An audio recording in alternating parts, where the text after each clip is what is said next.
Welcome to the Hollywood Outsider, an award-winning weekly entertainment podcast. On this episode, we are discussing the accident that has caught Hollywood off guard, the film adaptation of Frank Herbert's sci-fi epic Dune, and how we really feel about movies that end on a cliffhanger. Let's get on with the show. My name is Aaron Peterson. Joining me today is my fellow host, Troy Heinrichs. Good morning, evening, and anywhere else around the world today. It's morning. We actually were not going to do a podcast this week at all. We were actually going to take the week off, and that's why you don't hear Amanda Sink or John Davenport, because they chose to still do that. But we wanted to talk about Dune, and of course this on-set incident with Rust, which is just crazy. You could say like life is a little spicy potentially to this week. No, all the spice jokes are, I wonder. I wish the Spice Girls would have had a cameo at some point, just in the background or something. You're exactly right. What do you want? What do you really, really want? Spice. Oh, here we are. I don't know. That's just stupid. But it would be fun. I would get a lot more enjoyment than I might have gotten currently. But we'll talk about that when we get to it. I'm actually kind of curious. I haven't heard yet what Troy thinks of this film, and I'm kind of interested to see what he thinks. We'll discuss it spoiler-free-ish. I don't really think you can spoil this movie since there's nothing happened. Yeah, there's a portion of that. Yeah, there's a portion of that. I mean, it's kind of a lot of setup for the second movie. We'll get there. One thing I did want to mention, though, a friend tipped me off to a study that was kind of done recently by somebody who has a lot of free time, where they looked at the amount of remakes and sequels and whatnot that are being churned out by Hollywood since the 70s. And from the 70s through like 1999, it was pretty much status quo. I mean, same number throughout the years. And then after 1999 till now, it's just like, boom, spiked up like Corona down south. So what do you attribute that to? Do you think it's because of television? Do you think it's because quality television came more into the forefront in terms of after 1999, 2000 and later? I think there's probably two things that happen. One is, like you were saying, television became a much more interesting medium for big screen actors.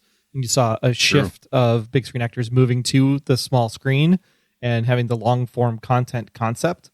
I think you also ran into probably some copyright law issues where, things would become part of public domain if there wasn't a franchise or some other content produced about that particular material. So studios got into this concept of how do we lock stuff up as long as we possibly can by creating these brand properties. Like when the internet started happening too, in the early 90s, it was all about like, what's your brand, what's your place on the internet, things of that nature. So there's probably a combination of that. And then I also think that we got to the point where some of us just got a little bit older. So people had grown up with movies and television in the 70s and 80s. And as they start moving into the early 90s, early aughts, we're seeing some of the 70s and 80s type movies get remade. And then now as we move into the teens, and into the 20s now, we're seeing some of those like late 80s, early 90s movies getting remade because it's nostalgia for us that we could then show our children. So it's literally trying to get this sticky lock-in perspective so that they can keep making money off of people that are like, oh, this is familiar, but yet also new for a new generation. And I'm sure it'll repeat the cycle again in 30 years. The nostalgia bucks. Nostalgia dollars. And I will say, I mean, we're talking about the TV element. A lot of what you would consider mainstream dramas, mainstream thrillers, that sort of thing, those are being made for television now. They're not being churned out in the theaters because people weren't paying as much to see them. That's really ultimately what it boiled down to. I feel like a lot of studios are greenlighting properties that have that name recognition value because that'll get butts in seats. They don't have to wonder, is this going to catch on? Unless you've got an elite director behind it, like a Christopher Nolan or Spielberg or something, there's no guarantee that somebody's going to show up. And movie stars aren't really as much of a thing these days as they used to be. Yeah, you might have a powerhouse like a Zendaya, for example, and you see Zendaya and you pop her in the trailer for Dune all over the place, and then you realize that she doesn't even do anything in the movie. Here's the bitterness. She's a dream. She's a lot of dreams. Yeah, Paul just really thinks about her a lot. So it's like watching some guy go through a teenage fantasy. We're not at Dune yet. We're still talking about other stuff. But that's the whole point. Like they're trying to like Dune is something that's probably not going to appeal to the masses. So the movie people put the thing that's going to appeal to the masses in the trailers to get you to come in, because they know that this is the only way they're going to get people to come in to see this thing. Yeah, she's a very popular actress. I mean, Oscar Isaac's a great actor. I don't know if he's a big draw, right? Fiscally. Josh Brolin, same thing. Great actor. Don't know how much of a draw he is fiscally. So Timothée Chalamet, not necessarily a big draw either. Did you know his name is actually pronounced Timothée? Timothée? Because he's French. Yeah, French. Yeah. But he actually doesn't mind when people call him Timothy. And and this is probably why things are being made for TV, because it's also the convenience of it. So I really wanted to get to Dune in the theater, and I just had a really busy weekend. And the fact that it was on HBO Max last night is the only reason I'm able to sit here, because I was able to watch it on HBO Max on my time when I was able to fit it in. So I think moving to television as well is just giving people the ability to have choice. And if you can then bring in something that's a known property, like The Wonder Years currently being remade, but in a different way on ABC currently, I think it's just something that, people used to sit together as families around the TV on Must See Thursday and all this other stuff. And I think that's why they're trying to move it to television, is because you either have the binge format on Netflix, or you have the week-to-week kind of format happening on Hulu and Disney Plus, where the family can get together and have that family time again. It's hard to compete. Theaters have a hard time competing anymore when you have so much content on television, where people don't have to leave their house for so much content. Like, I can watch something new every time I sit down to watch something and not have to worry about, I sure hope I have something new to watch tomorrow. Like, there's no problem finding something to watch new, which never used to be the problem. Now it's the problem. So to stand out, they have to have that name, that brand recognition. That's just a thing. Yeah, I got stuff I want to watch that I can't even get to. I mean, I still have not started Foundation on Apple TV Plus. I still haven't started Invasion, which I think just dropped recently. I haven't started The Morning Show. I haven't started Lock and Key Season 2. And I'm still trying to keep up on my day-to-day shows like Grey's Anatomy and The Resident and Goldbergs and all that. Like, it's just a lot. You can give up those last three and probably watch the other stuff you want to watch. Just so you know. I mean, I think you'll be fine. What's really going to happen in Grey's that's going to change the world? Grey's is what I use though on Saturday morning when I want to go back to sleep because I woke up at 5. So I just put it on and then I fall back asleep. It sounds like a rousing endorsement for Grey's Anatomy. Season 24, whatever the hell they're on. 17? 24,000. God, so much TV. All right. Well, let's go to our news roundup, and then we're going to get to Dune and, of course, discuss Cliffhangers a little bit. The biggest piece of news is this tragedy that happened on the indie movie Rust, where cinematographer Helena Hutchins was killed and director Joel Souza was injured when a prop gun was handed to actor Alec Baldwin, and he was told it was a cold gun, which meant safe gun, by assistant director Dave Halls. He then fired the gun, and it apparently contained live rounds. Now, a lot of things are still coming out about this. You're going to hear more facts every single day until they put this together. But just a little bit of background. Dave Halls had worked on Blumhouse films a couple years earlier, had complaints against him for aggressive behavior. Some of the crew are saying in reports that there were some complaints about an unsafe set. In retrospect, I don't know how much of that is completely accurate, but it's through AP reporting, so I'm going to assume they've done their due diligence. Russ Armorer, Hannah Gutierrez-Reed, she's only 24. She recently told a podcast she almost didn't take the job because she wasn't sure if she was ready for it. It's probably not going to look great for her on reflection, I'm sure. But on the same token, I mean, there's supposed to be security measures in place. I don't want this to be a blame game, who's at fault, because unfortunately that's what the internet becomes. You know, it's a tragedy. I don't know if fault matters so much as why weren't steps followed to ensure something like this never, ever happened again. I mean, Brandon Lee's obviously the most popular reflection when people talk about this. Like, that's the one everyone knows about, how Brandon Lee was accidentally killed, but but through the hands of Michael Massey because of issue with the discharge of a firearm. So what do you think about this? You know, you have a long-standing love of film and television. You know how you have a degree in film and television, so you know how the background of this works, and a lot of the safety measures that have changed. You know, this shouldn't happen. There are some safeguards that are supposed to ensure that this doesn't happen. They check to make sure there's no live rounds. When they say cold gun, that means the actor shouldn't have to wonder if there's a live round in it. There's supposed to be a dummy point or a dummy line, depending on who you're talking to. It's referenced, which means a line of sight so that the cinematographer, director of photography, same thing, is behind the camera, director's behind the camera. Wherever the actor's pointing that gun, there's supposed to be nobody in that line of sight. I mean, there's small things that are supposed to be done to ensure that this never happens again. And here we are with this poor woman dead and this director grossly injured. So what do you think about this whole situation other than, this just comes down to pure human ignorance. I think at this point of everything that we've read, all the stories that have come out, there's so much basic stuff that you can do to prevent this from happening. If you've ever been on a set or TV stage, even in the theater, where you have, obviously the audience out front, and then you have, the wings and then the backdrop, we always talk about blocking and we talk about line of sight. And when you see things happen on camera, like when we were on the set of The Blacklist, for example, and we saw how they film people sitting inside of a car, and it's literally half of a car. It's not a whole car. It's a half of a car. And they literally like bounce around in their seat, getting jostled around when they're getting like turbulence or running over a bump or something. It looks friggin' ridiculous. And so when you think about how you shoot with a camera, a particular sequence, there should be nobody standing behind the camera, because you set the camera up and then you just let the camera roll and you can watch it on a monitor from a safe distance. Number one.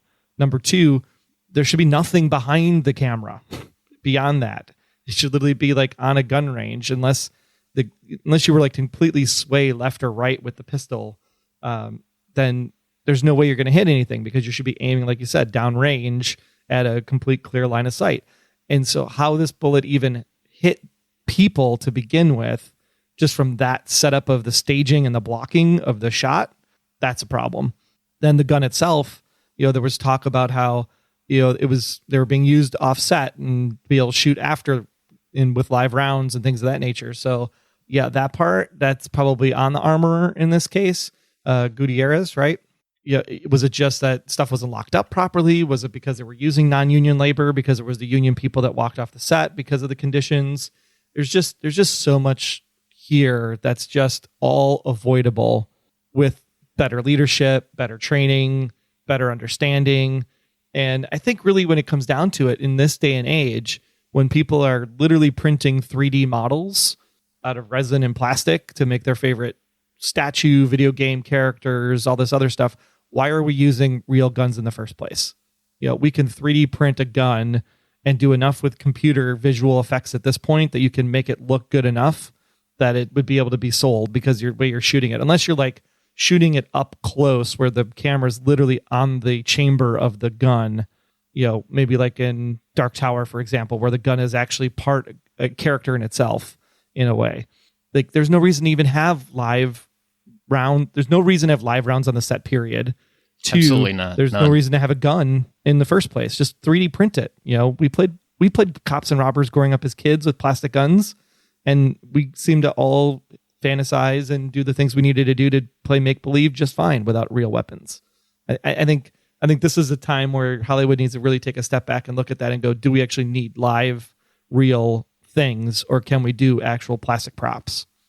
Yeah, and I think it was a Rookie recently. They already banned live guns on set, which honestly, why?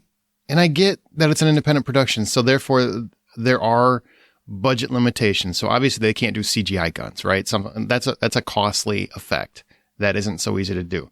But there are other options, and they're like you said, there's zero reason a live round should be anywhere near a gun that's going to be in an actor's hands at any point. You should never be using that for target. If that report proves to be true, I don't want to proclaim that it is, but I mean, I've seen it multiple times, so it's possible. That gun should never be used for anything but the film itself. So there should be nothing live in that prop, nothing. And I understand that sometimes they have this because they want that reality effect. They want it to look real. I mean, they're trying to make an edgy Western, I'm sure. And I'm sure that it's probably one of those shots, because it's the only way I can picture a cinematographer being behind the camera when to where they would be impacted by a live round. You know what I mean? Is if they were doing an actor pointing the gun directly at the camera for one of those shots. On the same token, like you said, even an independent production, there's no reason for that cinematographer to be right there. Like, there's no reason anyone should be in that line of sight where the weapon is. None. It's a tragedy, and I'm sure it's a snowball of mistakes kind of thing. You know, poor Alec Baldwin, he's doubled on this one. I mean, he's the actor, and you know, nobody's holding him at fault because he would have to know it was a live round in there, and I can't imagine for the life of me that he had any notion that was a live round. He's also a producer, so he's going to have liability on this thing. I mean, there's a whole lot that goes into this, and it's just the safety that goes into a set should always be maintained. And I can't, like, seriously, man, you know, we had John Hill on here many, many years ago. He's a director who did a film, and he did a film with Michael Massey, and we had a long conversation about Michael Massey and, you know, kind of off air, which, you know, I'm not going to go into the specifics of it, but it's just when you're talking about something as serious as, you know, accidentally taking a human life, that person's going to have to live with that for the rest of their lives, even if they're not at fault. You know, even though Alec Baldwin is not at fault, like, he didn't know that there's a live round, he's going to have to live with that for the rest of his life. Could affect the rest of his life. Michael Massey, I mean, had a hard time continuing with his own life, let alone his acting career. It was detrimental to his mental state because, you know, how do you recover from something like that? You know, you didn't mean to do it. It's not like when someone intentionally hurts someone, you know, where you're like, I can walk away from that because I'm a horrible person. No, this is a good person as far as I know, you know, and that makes a mistake, or someone else made the mistake and you had no idea. I don't know. It's just a tragedy all the way across the board. Shouldn't happen. 100% should never happen. So you think ban weapons altogether on the sets? Just get them out of there. They don't need to be there. Nothing live. Nothing that can actually... Because I agree with that. I don't see why they're still doing it. I don't see why that's even a possibility.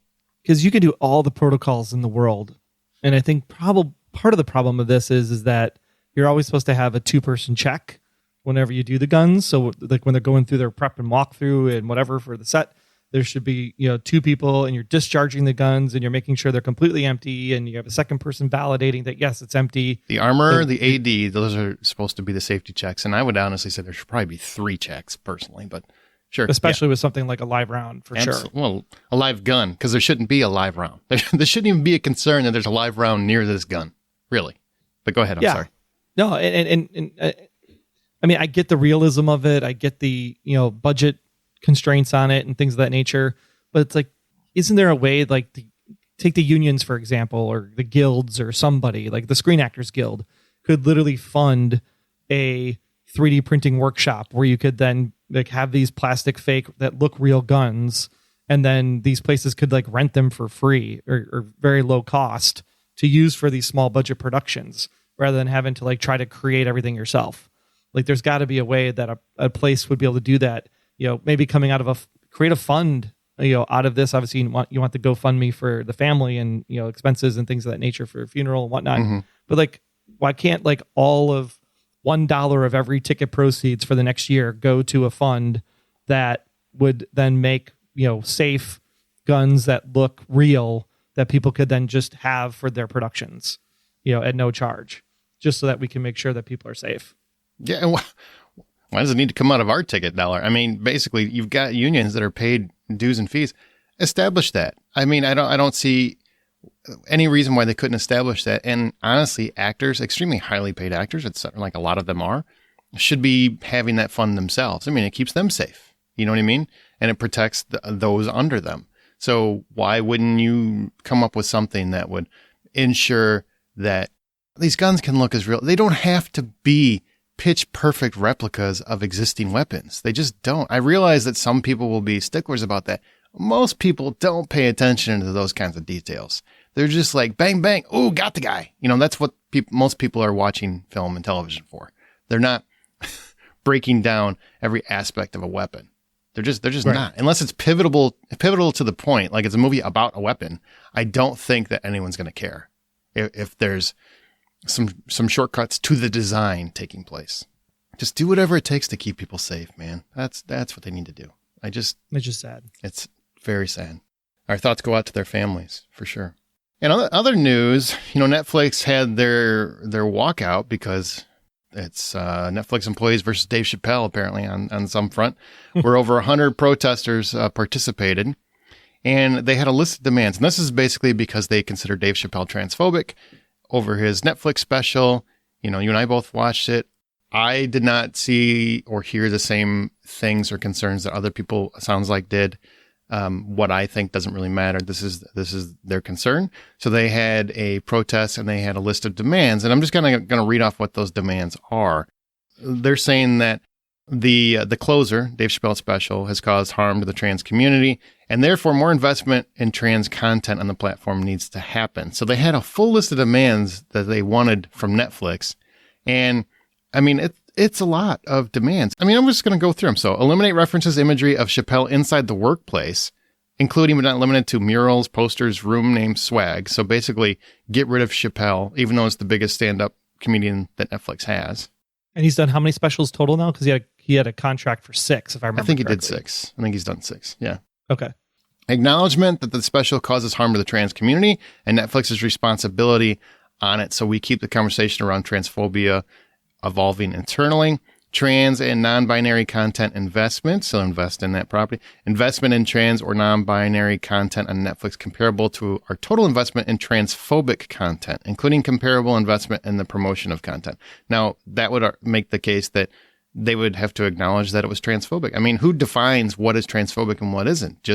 I don't think just a community can define that. I think it should be across the board if it's transphobic. I mean, I think many of us are good people who don't want hateful things out there. It should be pretty easy to establish what's transphobic and what's not, I would think.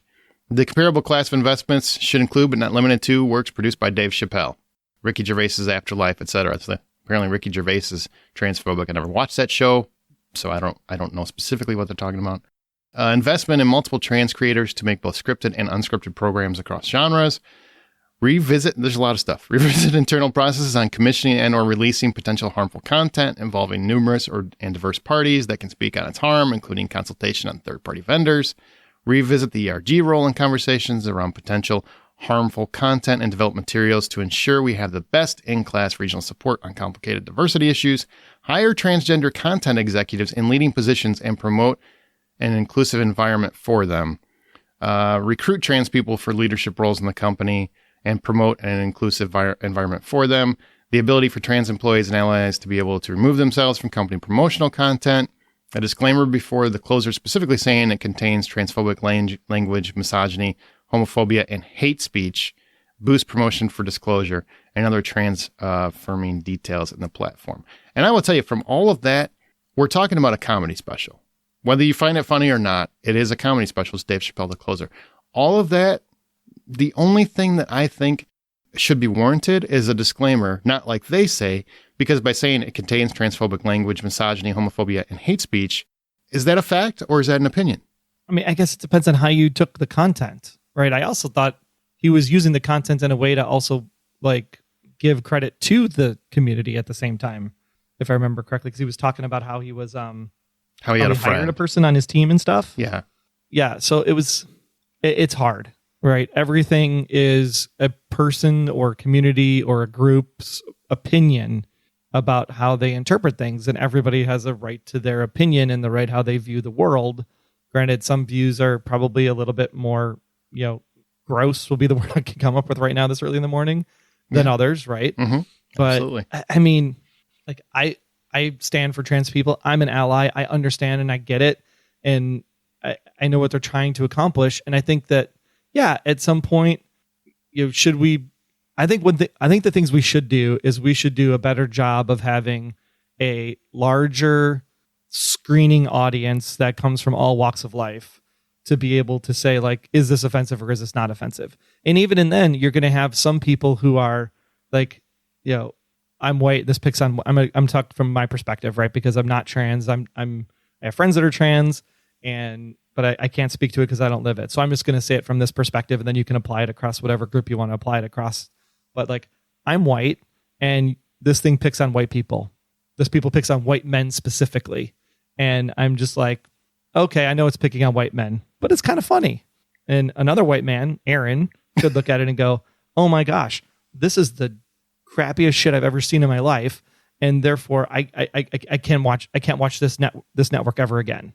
And that's the same people that are in the same group being attacked, also having differing opinion. So I think all of it is hard. All of it is challenging. All of it needs reexamination. At the same time, I think content is the art of the creator. And sometimes you're going to have art and creation that doesn't go along with your point of view. And that's okay. That's how we grow. That's how we think. That's how we do things.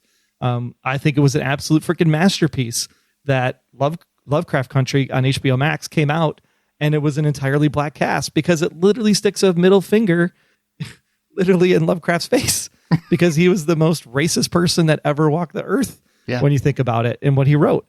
And like, that's the things that we should be doing. We should be saying like, hey, here's the original content. Here's why it's bad. Therefore, here's how we're going to address the situation for modern times. Because modern times, we change, we grow, we evolve, we become better people. Does this special, this one incident make all of this need to happen? It's probably a little bit much, right? But at the same time, I think we can do a better job to be more inclusive in our screening rooms to make sure that the content is good for all people. I think that we should be doing more trans and non-binary content investment so we can make people aware. And we definitely should make sure that there's work for trans and non-binary people to be working in television and film, just like everybody else. I think those are valid things to say. And if Chappelle's special helped cause that to happen, is that not a good thing? Even though the content itself might have been in poor taste. I mean, there's something to be said for that. Absolutely. Should there be more content?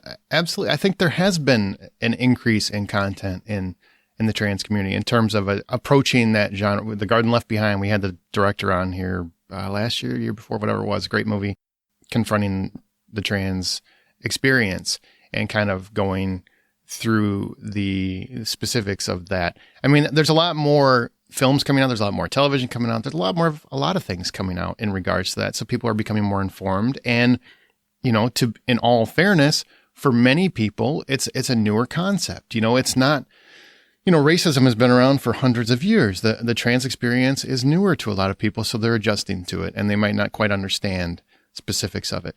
Now, whatever you thought of Chappelle, I don't think one special determines that a whole network doesn't feel a certain way, because apparently they have trans employees, so they have an inclusive environment to a degree at this point. Like, I don't know how inclusive it is. I don't work there, but on the same token, they had enough to where there was a walkout. I feel like that's something. I know I can tell you I've seen many companies with no trans people that I'm aware of. There are conversations to be had. I just don't want to live in a place where we can't have people saying things that offend people, no matter what it is. And even if it's hate, I'm not sticking up for hateful speech at all. I think it's gross and disgusting, and people should be, I don't think persecuted, but definitely demonized. I mean, I don't want a world where we respect hateful speech. On the same token, if you start telling people what they can or can't say, that leads to the lack of free speech, and I'm not a fan of that. I am not a fan of telling people you can't say that. No, you can say it, and you're just going to have to live with whatever the repercussions are. But I never want to be in a position where you tell someone they can't say something. Get it off your network because it shouldn't be there, period, because it's hateful.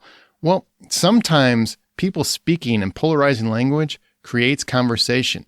This is, whatever you feel about the special, the most conversation I've heard about the trans community has happened because of this special. Is that not a good thing? Regardless of the negativity, I mean, isn't that a good thing? Let's look at it at a different angle. Let's look at Hannah Baker's Suicide on Netflix, also, right? Sure. You're literally have a scene graphically depicted in exactly how to do the act and the procedure. And then you have one side of the coin where people are like, oh my gosh, you got to take that out because it literally shows kids that are like how to do this and it glorifies the act. And at the same time, like I'm sitting in a hotel room literally sobbing, with Kate Walsh's character at the same time, because it's like, how could someone actually go through with it? Because this is the first time I've even seen it happen in my lifetime. And I'm like, that's how it happens. Like holy crap, man. Like, that's wow. Right. So art is supposed to create conversation and awareness and thought. And if you censor thought and creation and opinion, you censor humanity and we become just shells. And I don't think that that's what we should be doing.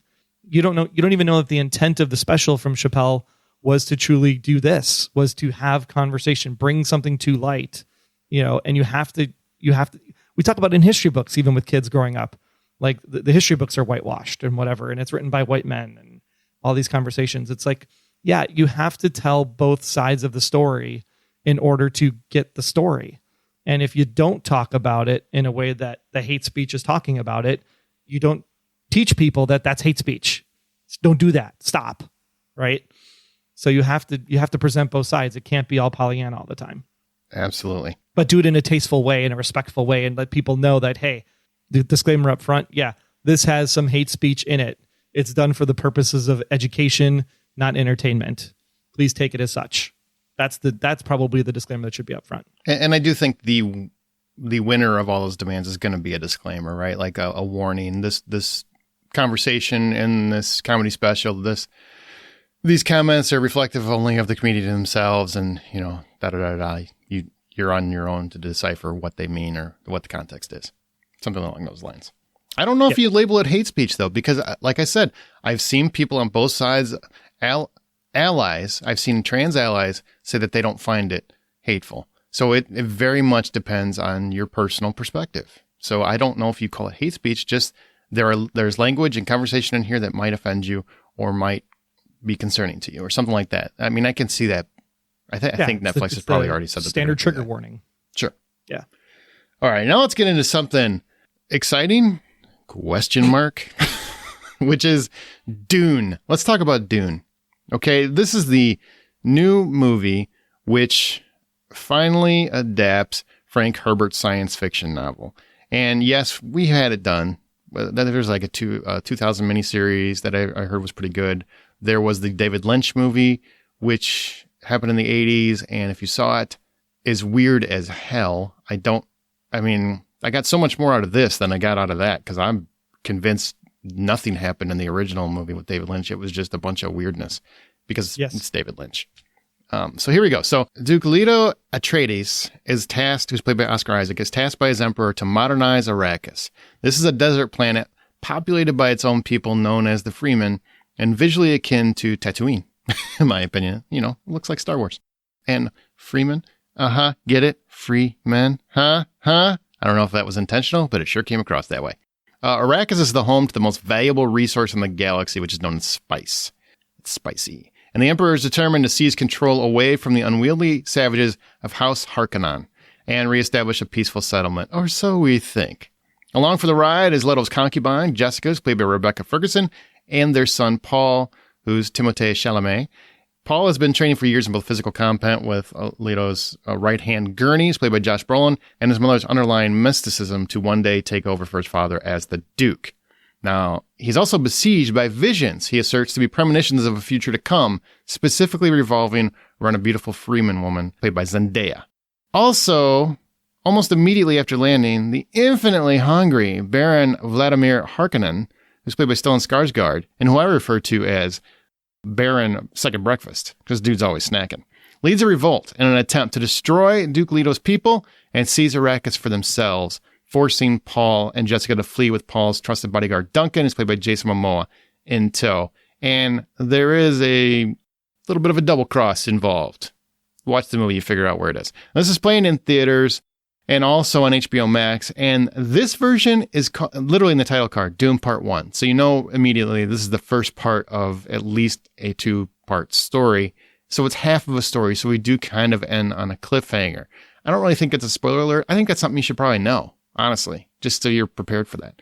So Troy, you did not read the book, correct? Correct. And I did not either. So right now someone is yelling at this, well, you guys shouldn't even be talking about Dune. Well, we're here to review movies. And it doesn't matter if we read the book or not. This is a movie. So I know you love science fiction. You love movies like this. Overall, what did you think of the world building that took place within Dune? So I sat down and I found it interesting because, like I said, I didn't get to the chance to the theater, so I did watch on HBO Max.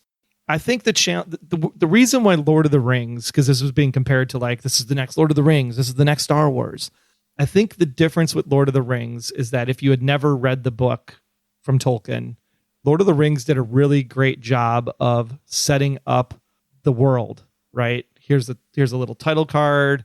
Here's a little bit of over speak from Gladriel with some scenery. And you kind of get that first 10 minutes and you're kind of like, okay, I kind of get the idea of what's going on, right? There's elves, there's dwarves, there's orcs, there's bad guys, there's magic, there's power. And I understand what all of this stuff is. And here's the hobbits. This one starts out in a way where you're just like, okay, thank God I watched this at home because subtitles on, because there are terms and words and vocabulary that I have no idea what the hell they're saying. And it probably took me 30 minutes into the movie, but I kind of finally figured out, okay, Arrakis is a planet, Atreides is the house, and there's like two other species, the Harkonnen, and I forget what the other people were in the white suits, the Saragon or Scarabrog or whatever it was. I don't even remember. And I don't even know how they even got into the mix of the whole thing, to be quite honest, because it was just like, there's just so much going on that you don't understand anything other than there's a desert planet that has some resources and everybody wants it. And I'm like, okay, great. So basically we're going to have people fighting over potatoes. That's kind of funny. Essentially, a little bit. Because this spice is used for all kinds of things. All kinds of things. Which I think that part they did really good job. They talked about the spice production and how spices, if you didn't have spice, you wouldn't even have interstellar travel. And because of that, the empire would fall. And you hear a lot about the emperor, the emperor, the emperor, the emperor. And I'm like, well, then show me the emperor. Like, show me like how vast and important this emperor is. Or is this emperor just some deity computer that's barking out orders that you don't even realize is just a computer because no one's ever seen this emperor? They just believe in something, right? There's like those gaps that are just, I think, a little bit frustrating when you understand like what is the motivation of these people other than correct some orange pixie dust. Yeah, I mean, I feel like they did not do as well of a job establishing the world as I would have liked. I think, you get it. I can get it. I mean, I understand what's going on. I was never really in doubt of what was happening. But in the same token, I'm a big fan of great films explain their world within the context of their film. I've had so many people when I say, look, I don't think they did a very good job of explaining the world for casual viewers. And people say, well, I mean, you obviously didn't read the book. I get that. You shouldn't have to. Period. Period. I know many people who never read Lord of the Rings, and they completely understand what the hell was going on. Now, granted, most of it is just, we're going to a mountain and drop a ring in. Okay, I get it. On the same token, it's a huge world. There's a lot of active involved parties, and you have a responsibility to make sure that everybody watching your movie understands it, not just people reading your book. Sorry. It's important. It's something that should be done. Now, I think it's there, and if you watch it more than once, if you can get through it more than once, then you'll probably have a clearer understanding if you didn't the first time. I mean, I got it. I don't really think it's that complicated. I really don't think it. Houses want the spice. The spice is the key. That's ultimately what it is. And Paul, I don't know if he fancies himself a savior, but he's definitely on a savior arc at this point. Now, whether that changes in the second half, I don't know. Maybe it will. Maybe that's all, just a little bit of side hustle. Maybe it's just like throwing us off. It's just trying to take our eye off the ball, whatever it is. I don't know that story until the end because I didn't read the book and I don't want to. This movie does nothing to make me want to read the book. I can tell you that. So I think the world building is fine. In terms of the performances, this has one of the best casts of any movie this year, I would argue. I mean, Oscar Isaac, Rebecca Ferguson. I like Timothée Chalamet. I think he's a very charming, capable actor. But for whatever reason, even though everybody else is great, Jason Momoa comes in and just like rocks the house as usual. I mean, the guy's just got charm for days, just walking into a scene. But on the same token, Chalamet, I found boring. I just had a hard time getting invested in his character at all. To me, he spent most of the movie staring off into the ether, having his dream sequences, pondering the future. And that does not, for a engaging character make, in my opinion. What was your take on Paul? Do you feel differently than I do? I thought Paul was interesting enough because I was interested in the dream sequences and how he was experiencing them and what he was experiencing. I liked his interaction with his mother, Jessica, and just the understanding of this power that they wield, this ability to speak yet control minds. So it's like a telepathy, but it's not. It's a outward telepathy in a way. Mm-hmm. I thought that was a really interesting concept, and I thought him progressing and trying to learn how to use that skill, he did fairly well. I mean, I don't know if it's just, he was kind of visually flat, but so was Rebecca Ferguson. So was Zendaya, quite honestly, other than the blue contacts they put in her eyes. I mean, you could just stare at that all day. I don't agree with Rebecca Ferguson. I thought she was great. She was going all over the place. Like she had things to do with her performance. I mean, she did, but I mean, there's just so much. The movie, for the most part, is just people standing around or sitting around or looking out at tidal waves in the desert or watching the wind blow. I mean, there's just a lot of standing around where you don't get any action until that last 30 minutes. And it's that last 30 minutes where you start to go, okay, now Jessica's, coming into her own and we can really see what she's about. Right. And we can actually see a little bit of Paul's character and what he's really about, because otherwise he's just the Duke's son. Stay here, stay safe. Don't go. Don't do this. Don't do that. Right. It's only until they get out into the dunes where you start to really see what those characters become. Yeah. And we start to kind of get a feel for where the story is headed, not the movie, because the movie, like I said, ends on a cliffhanger. So that'll be in the next film, which they have alluded to they are going to do. I certainly hope so. I feel bad for people that really love this movie if they don't get the part two. Now, I got done with the movie and I literally said they should have filmed both of these back to back, because this feels like M. Night Shyamalan's version of Last Airbender, where like you could do the second or third movie, but because it was so horrifically received that they didn't make the second and third movies. I mean, that's kind of how the general, like we were just talking about earlier, right? You want to take a name brand, you want to put something in the movie theater that's going to be sticky. And there's a lot of people in the sci-fi community and geek community that like, oh my gosh, this is the greatest thing since sliced bread. I can't believe it. At the same time, the general masses are going like, what the hell did I just watch? And why was it 2 hours and 40 minutes? They don't want to hear that conversation. A lot of times I'll go on Rotten Tomatoes, and just check like the audience score versus the critic score, because usually you get a better feel for where things are with the audience score. The audience score was already like jacked up before this thing even came out. I'm like, you haven't even seen the movie yet. How are you giving it 10s? I don't understand that logic, but that's obviously fans of the property. They want their sequel, and I get it. Everybody's a fan of something. If you want it, you want it. My thing with this movie is I think Denis Villeneuve is a fantastic director. I think visually, this is the most stunning movie of the year. Visually, for sure. It's an amazing accomplishment. I think the world is beautiful. I think all of the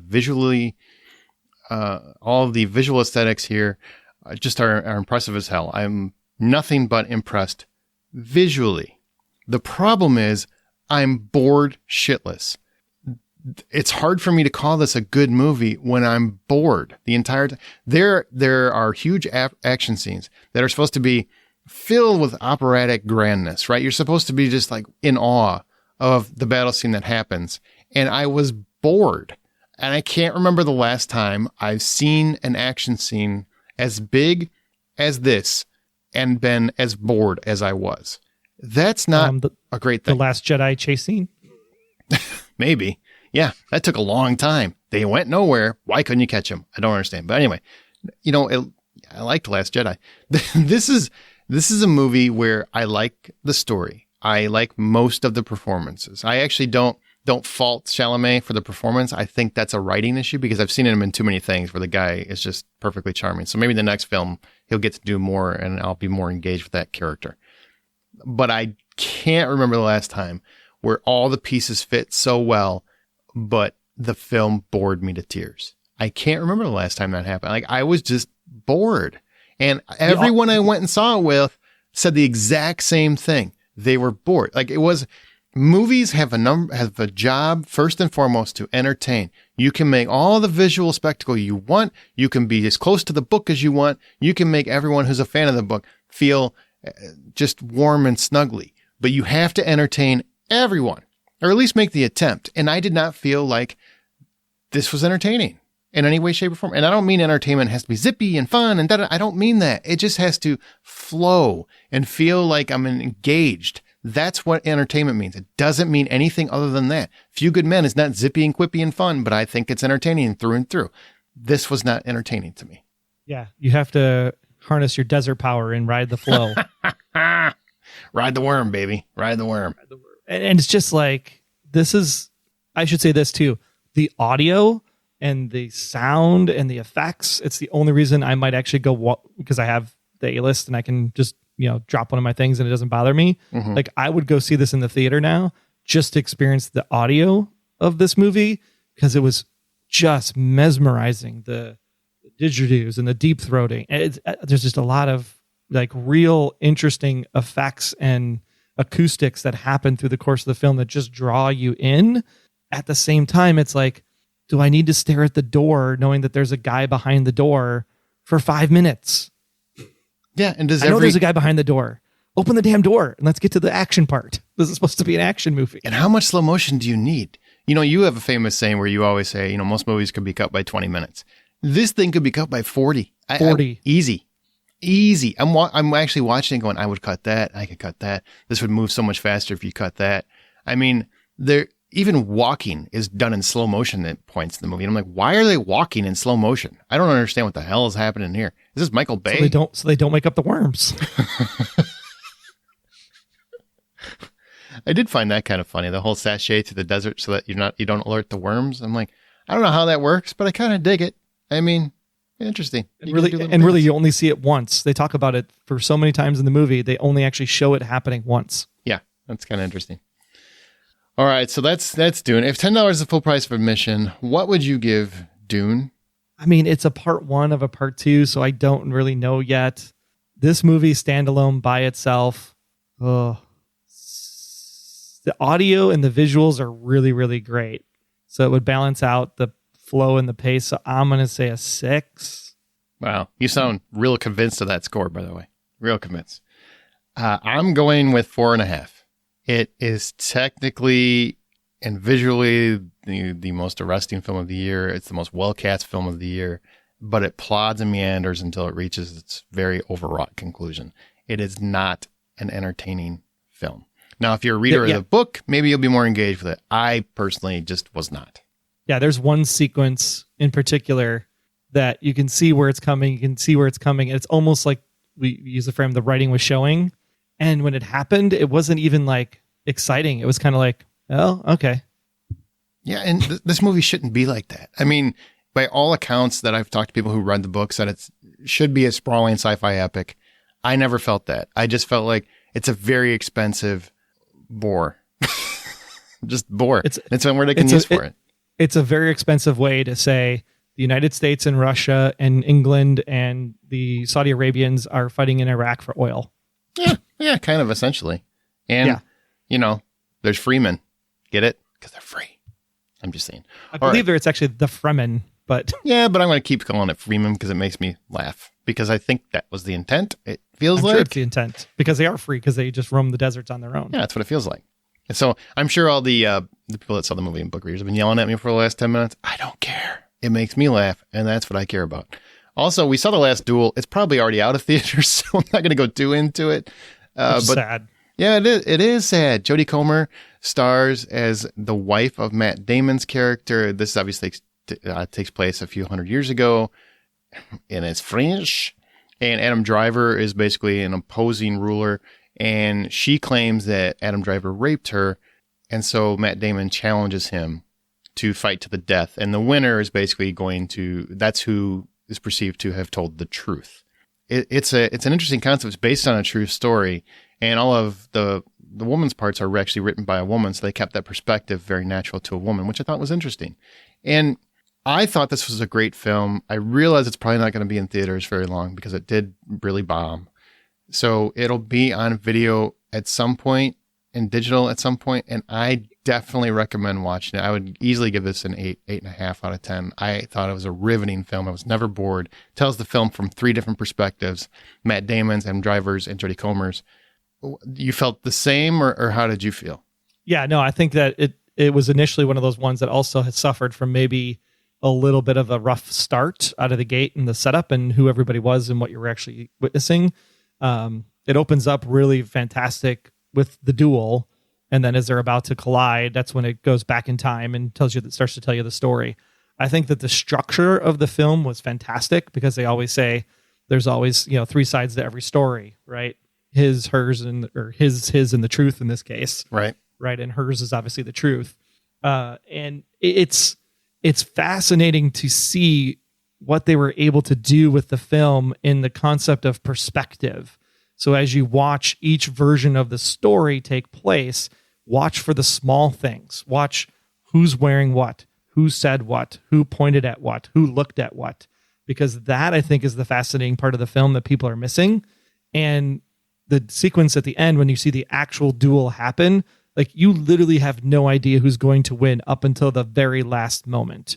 Yeah, I didn't. Then, you think you do, but you don't. Yeah, you don't. And then even when it ends and you realize who ends up winning, the real question that you leave the theater going with is, like, did anybody actually win? Mm-hmm.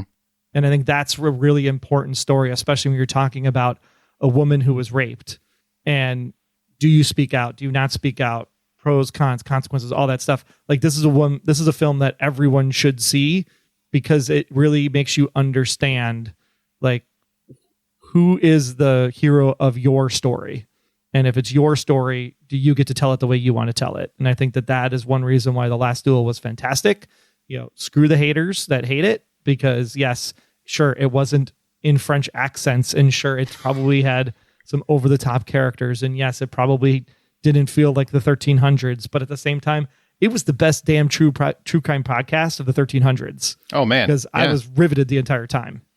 They make a conscious choice throughout the movie that the actors actually are present in their normal accents. But in terms of the movie, like, Adam Driver sounds like Adam Driver, Matt Damon sounds like Matt Damon. Ben Affleck kind of does a little bit of an accent, but whatever. So it's never That's French. He's drunk though. all the time. Yeah. But he's never French. Like, nobody's French in this movie. And I find that I like that. I really like that, because I don't want to have to deal with a bunch of people trying to sound French and then a bunch of people saying, well, they Costnered the shit out of that one. They just went in and out of accents. Just tell me the story. That's what I care about. I realize they're not actually French people, so it's fine. And some people will probably hate that choice. I loved it because I could just watch the movie and enjoy it. Enjoy is probably the wrong word, but you know what I'm saying. Yeah, exactly. Yeah, totally. I was entertained by it.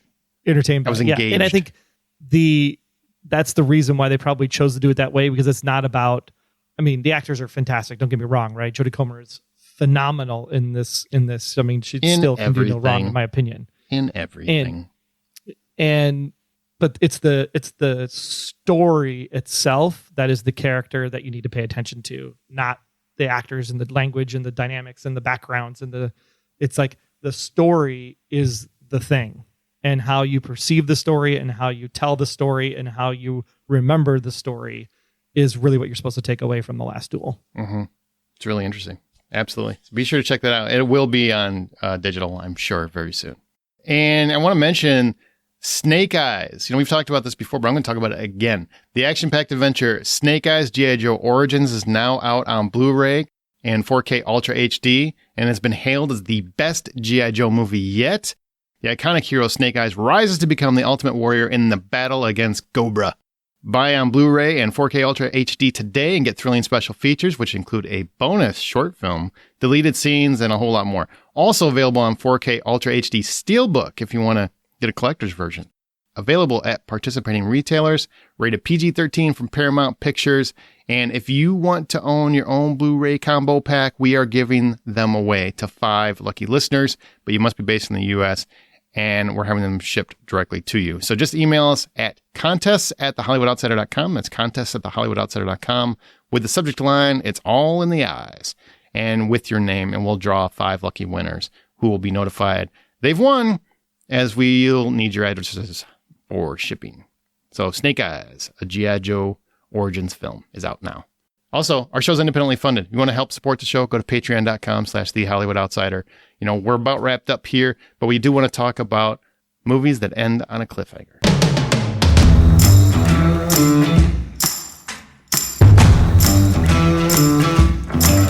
Troy, we talked about this. Dune ends pretty distinctively on a cliffhanger, and people don't know if they're going to get that second movie yet. A lot of other films have done this, though it's pretty rare that the first film in a series has. So I just want to talk to you. I mean, do you like this aspect? Do you think it's good to do this on a first film that you don't know if you're going to get a second one? I think that, like I mentioned The Last Airbender and my Shyamalan's version, and the fact that it was supposed to be 3 books. Everybody that knew the source material from Nickelodeon knew that it was 3 books in 3 parts. And if you're going to go into doing something like that, you have to do like Lord of the Rings did, where you film everything all at once. And if you film everything all at once, at least then you have something to put out. Even if it wasn't great, it's still content that you can release in different formats, whether it's straight to DVD or straight to DVD. Look at me with my age. Straight to streaming or on demand or some other feature. At the same time, it's like, yeah, Dune, I can't, with how magical and beautiful and expensive as it all looked, I can't imagine why they wouldn't have done it if they knew it was going to be 2 parts and record them both at the same time. But at the same time, Back to the Future, when it first came out and it ended on that cliffhanger, and you were just kind of like, holy crap. It's like, is this going to happen? Like, are we going to get a second movie? Is there going to be a second movie? It was a cool way to end on a cliffhanger, hoping for a second movie, yet not knowing if you were going to get one. And if you didn't get one, it still works. Exactly. So I think the idea is that you have to be able to end it with the hope of the future, but still be a finale. That if it never comes back, you can say, oh, I can make up my own fan fiction stories and comic books and whatever, because obviously I'm not going to get a second version of this. Yeah, if we never got Back to the Future 2 and 3, which maybe we'd be better off without them, honestly, we would still have that imagination and going at play, because we still got a completed film. Like the story we were watching was completed, and now we've got a bunch of adventures. We got fan fiction, like you said, in our heads about where Doc and Marty go. And some films have done that. I mean, Batman Begins, when they rebooted that one, sure, you're going to get more Batman films. But if that one flopped, even though it kind of ends with him being teased with the Joker card and whatnot, I can still picture that movie happening in my head. I can still picture The Thing. The Thing is a favorite one of mine because it ends very much with the characters and their fates and a cliffhanger. We don't know exactly how it's going to end, so we have to put that up in our head as to how this is actually going to finish. And I like that. It works for that particular movie, so it can work. I don't know why you do it when you got half the story, and why more studios don't do the Lord of the Rings approach, because it worked so well. I mean, I get it's a 1 in a million shot, right? You're not going to score that well every time. But in the same token, doesn't that make it a little easier at some point? I mean, you've got TV shows that are filming, multiple hours, and they're doing it all at once, Game of Thrones, things like that, like these big sci-fi epics, Vikings and stuff like that. Why couldn't you do that with, Dune or something like that? Just do it all at once. And if it doesn't work, maybe you release it as a series. I don't know, but at least you have it all done, so fans don't feel like they're wasting their time and engagement. Yeah, and we talk about this a lot when you talk about software deployments and system deployments, because some people are like, well, the company can only handle so much and change management and blah, blah, blah, blah, blah. And you roll this stuff out, and it's like, well, I can either roll it out all at once and do it in 13 months, or I could roll it out over 3 years. And if you roll it out over 3 years, you spend more money because you have to keep more people employed. You have to keep more people, more money coming in, because it's just time, right? If you can record it all at once, you save so much money that even if the first one flops, you can still make money on the second one. Like you said, release it as a TV series and just break it up into 10 little mini movies and rework some of the editing. And it would probably work just great. And it might actually do better at the end of the day. But to know that there isn't even a script written for part 2 at this point for Dune makes me super nervous. Well, thankfully I didn't enjoy it as much as you did, so I'm not that worried about it. If I never see it, I'll be fine. But I know a lot of people that absolutely love this movie, and I don't want anyone to not love something. So if they had a great time, that's fantastic. I am happy for them, and I want them to get the conclusion that they deserve. And I don't think it's not that I I don't know if I enjoyed it yet. I watched it once. I watched it on a small screen. The sound was still impressive because I have a pretty decent sound system in my office. I think for me, it's something that has to be watched twice, because the first time you're just like, okay, who is everybody? What is going on? What is all the things I need to understand, especially not reading the book? Like if I go back and watch it a second time, then I'm like, okay, as long as HBO Max has 2x speed. Oh, wow. Because it's just, there's that much drag. I mean, I don't mean to sound like a sand joke or something, but there's so much drag in this movie that it's the space that really hampers it. It's very coarse. Yeah, I get it. Yeah. There's just, because I think the story and the concepts and there's a giant empire and there's these warring houses and they want to collect this stuff. And there's these people that are like at the center of this war and like they keep ravaging their planet. I think there's a lot of good stuff in all of that story. It's just slow. But back to our conversation on cliffhangers. Yeah. back to that. I mean, there has been a lot of movies where they've made good use of it. I mean, Captain America, I think, ended on a huge cliffhanger. But if you never got another Captain America movie, I feel like that still would have worked for me. I still got a full story, his full story. So that worked. But you've got a lot of movies that keep trying stuff like that. Green Lantern's probably one of the worst examples I can think of, because you have this ending where you get Sinestro, who's kind of built up, like he's Hal Jordan's mentor, and now he's going to use the yellow ring to harness the evil power. So it sets him up as like this big future villain. It's kind of like if you set up Thanos and then you never got to pay it off because the sequel never came, because the movie was poorly received. So basically anybody that might have enjoyed the movie now has a future that they never get. And I feel like that was still part of the story that was going on. So people are kind of screwed, in that respect. I don't like when they do that. I feel like cliffhangers should be held for a second movie. I don't think they should be part of the first one unless you've already filmed the future parts. Yeah. Like Star Wars, A New Hope, perfect standalone movie. Never needed Empire Strikes Back. Exactly. But then Empire Strikes Back ends on the cliffhanger because you get the third, right? The Matrix, hey, we got this world and we can still do stuff with this world, but the first movie ends and it could be a standalone movie and it'd be just fine. Even Infinity War could have ended with the snap, and we could have had an entire 10 years post snap before Endgame ever happened. Sure. And that would have been, and then when Endgame would have happened, you would have been like, holy crap, it's a sequel. It's great. It's awesome. Well, it would have been 5 years. Would have been weird if it was 10, but that's a different movie. Yeah, I get it at 5 years. That's funny. Yeah. But I say 10 years because it took him 10 years to get to Infinity War. Yep. But at the same time, there's just, if you're going to go into it going, I know that this is a part one, then at least end part one with an answer or a hope of what's coming next, not just abrupt. And don't just do it to try to be clever. I mean, do you remember the Planet of the Apes, the Mark Wahlberg one? The one that... Oh, yeah. Do you remember that where they ended on that cliffhanger where General Thade is like, he's the Lincoln Memorial now? And it's like, what? And ape cops are everywhere because they were obviously setting it up for future movies and it just didn't work. What? That was so bad. Just so bad.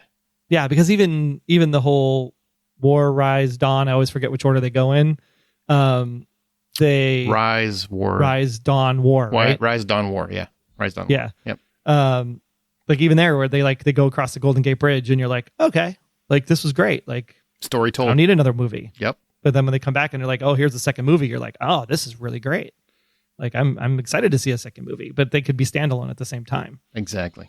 Just crazy. I mean, even Fellowship of the Ring, I realize Lord of the Rings is a 3-part story, but I actually, even though I wouldn't watch it just alone, I have watched just the first one. And I feel like even that kind of tells me the majority of the story. Like I got a feeling I could, in my mind, decide how it ends. I still think that's one of the ballsiest plays Hollywood's ever made, is by making all 3 of those at once. They got lucky that they were so well received because that could have been a gigantic floppo. Mm-hmm. And we never, maybe we never would have got the second and third ones because the first one has to be a hit for them to keep investing in special effects and the cutting and the post-production and all that stuff. So, I mean, we did get lucky, but they did film it all at once, which meant at least we knew those 3 parts were there. So it's just a matter of time and money. Agree. Yeah. So that's interesting. Now, I do want to mention some listener comments on this particular topic because I just thought, like, some people had some thoughts, in terms of how they feel about ending movies on a cliffhanger. Christopher Jarmark says, it depends. Typically, I enjoy the suspense, and then it usually means that we're getting another film. However, there's been more than a few times where the moans of purists prevented the sequel from happening, like Power Rangers, Mrs. Peregrine's, The Suicide Squad, etc. I can see where fans are coming from. They're so deeply invested in source material that it has become part of them. So they only want to see what they expect. However, that's not the purpose of adaptation, an art form in and of itself. Adaptations aren't meant to be literal retellings. I kind of wish we could all grasp that without feeling slighted when films look or feel different from what we were expecting. I love that point. I really do. That's good. Yeah, it's a great point. Stefan Smitterbeck, he said, depends on the movie. Alita Battle Angel was bad because there will not be another movie. And then we have Marvel that more or less do cliffhangers the whole time and spice it with teases of things to come. It works for the moment they get released, but it is less interesting when years go by. I agree with that. Like that, if you go back and rewatch those movies and you watch them as standalones, it's kind of weird when you get those kind of post-credit scenes or the little cliffhangers for what's to come, See, I think I disagree on Alita Battle Angel because really? At the time when I saw it, I was like, damn, like this is great. This is just getting good. I want more. At the same time, I think it ends at a really perfect place because she's saying like, you can't stop me. I'm coming for you. And the whole movie stands alone by itself just fine. So I don't agree on that one. I do want more for sure, but I think the movie itself is fine as it is. I think it worked, but it surprised me that it was as good as it was, honestly. And by the end, I kind of did want additional ones. So I can see why people would want those. I just could see why people would want those. Last one, Anna Maria Germa. I think it depends on how the ending serves the story. A movie like The Truman Show was kind of a cliffhanger ending, but it works because the film is all about an old life ending and a new one beginning. If the cliffhanger is a result of a second movie that just never gets made, that's just a bad dice roll, I guess. That's a good point. Was Truman Show a cliffhanger? Because how does Truman interact with the real world now that he's escaped? Mm-hmm. But at the same time, I don't want that movie. That seems boring. But do you consider that a cliffhanger? I mean, by that definition, Inception would be a cliffhanger ending. Because does the top spin and fall, or does it just spin? That's left to you. So is that a cliffhanger? Or is that just the proper ending? The way the movie was supposed to end. Yeah.